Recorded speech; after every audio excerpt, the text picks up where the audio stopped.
Hey everyone, welcome back to the channel. In today's video, we are going to be taking a closer look at the InstaSeal Food Vacuum Sealer, which is a compact upright vacuum sealer designed to preserve the food longer and prevent the freezer burn without taking up much kitchen space. So if you want to check this product out, the link is in the description.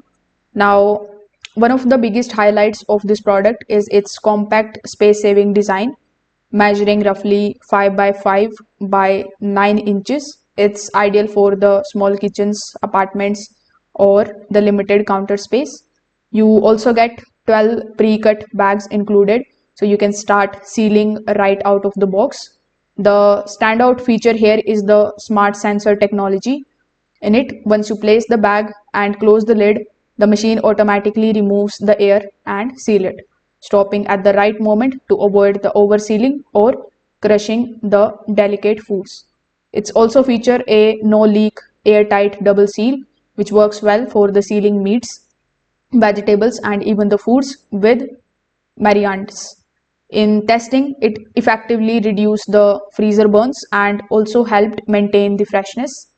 So if I talk about the performance, the setting up process is very simple. You just have to plug it in, insert the bag, close and press. It's beginner friendly and it doesn't require any complicated settings. However, because of its smaller size, sealing large batches may require multiple rounds. It's not built for bulk meal preparation at scale. So if you want a simple, compact and reliable vacuum sealer for everyday home use, the InstaSeal delivers solid value. It's perfect for the casual meal preparation, leftovers, and reducing food wastage. So if you want to check this out, the link is in the description. Thanks for watching and I will see you in the next one.